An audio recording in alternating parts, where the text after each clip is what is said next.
Hello दोस्तों, स्वागत है आपका मेरे ब्लॉग चैनल में। तो दोस्तों आज फ़िलहाल मैं 5:30 बजे घर के बाहर निकली हूँ। अपने घर के बाहर नहीं, मैंने गवाई में हूँ दीदी घर में। तो आज निकली हूँ मैं घर के बाहर। तो अभी मतलब बड़ी मुश्किल से मौसम साफ़ हुआ है, सुबह से बारिश लगी हुई है। तो मैं देख रही थी बाहर कितना मतलब बहुत ज़्यादा नुकसान हुआ है, लोगों के पहाड़ गिर रहे हैं, कभी कहीं लैंडस्लाइडिंग हो रही है, कहीं पत्थर गिरे, कहीं क्या हो रहा है।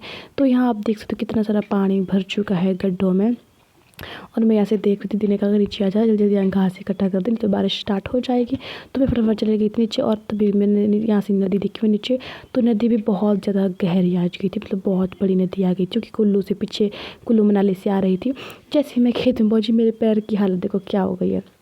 दीदी यहाँ इकट्ठा कर रही थी नीचे गौशाला से, पीछे से मैंने इसको इकट्ठा करके दे दिया। और यहाँ से आकर दीदी कर रही थी, और मुझे ये पैर बहुत गंदे लग रहे थे। तो मैंने फटाफट करके पैर धो लिए अपने, क्योंकि मिट्टी में सारे मतलब इतने गंदे हो गए थे, इससे चला भी नहीं जा रहा था मुझसे, कि बहुत भारी हो गए थे ये पैर।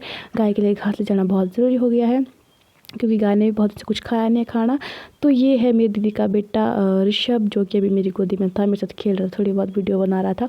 इसको मतलब इतना क्यूट सा दिखने में।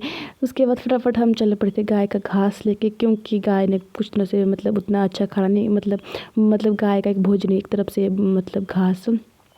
तो मतलब 4-5 दिन से लगातार बारिश हो रही है। मेरे को आज तीसरा दिन हो गया यहाँ नगवाई में फंसे हुए। मैं यहाँ पे सिर्फ एक दिन के लिए आई थी, 1 तारीख को आई हूँ मैं, 1 सितंबर को यहाँ पे। तो 2 तारीख को मुझे वापस जाना था। तो रोड वगैरह सारे ब्लॉक हो चुके हैं, मेरे रोड सारे ब्लॉक हो चुके। तो फ्री में तो मुझे ये खाना ना देंगे नहीं, इसीलिए मुझे काम करना पड़ रहा है। देखो गाइस, मैं अपनी खुशी से काम कर रही हूँ यहाँ पे। तो अभी शाम हो गई थी, तो हम बारे घास दे के आ गए थे। तो यहाँ पे दीदी ने कहा कि चलो नाला देखने चलते हैं। मुझे भी नाला देखने की बहुत ज़्यादा हो रही थी कि नाला देखना है। तो यहाँ इतने दिन को शायद पीछे पता नहीं बादल फटा कि क्या आया, बहुत मलब आया पीछे इस नाले से। छोटा सा नाला था ये, बिल्कुल मतलब बहुत नाला आता ही नहीं था यहाँ से। आज मतलब मैंने पहली बार देखा यहाँ से इतना बड़ा नाला। और जीजू कह रहे थे इन्होंने पहली बार नाला देखा यहाँ से। और कुछ यहाँ के बुजुर्ग कह रहे थे कि उन्होंने कम से कम ये नाला मतलब 2001 या 2 में आया था, बहुत कम आया था ये ना, उतना ज़्यादा भी नहीं आया था। तो फिर हम देखने के लिए चले गए थे। तो ये नाला बहुत ज़्यादा मतलब बहुत हद ज़्यादा आया था, और रास्ते भी बहुत ख़राब हुए थे यहाँ चलने के लिए। और इसी नाले में आज बेचारा एक बच्चा था 12-13 साल का, जो कि डूब गया था। उसको बड़ी मुश्किल से बचाया लोगों ने, यहाँ के लोगों ने। और उसके 2 खच्चर थे जो कि इस नाले में बह गए। कौन कहेगा इतना छोटा सा नाला अपने साथ इतना सब कुछ ले जाएगा। और लकड़ियाँ ही लकड़ी लाई थी इस नाले ने अपने साथ, मतलब बुरे हाल हो गए थे।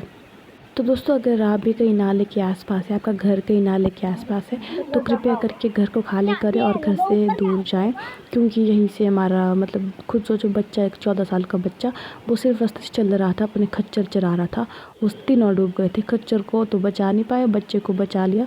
तो लाइक कमेंट शेयर ज़रूर करें। Thank you for watching, bye bye.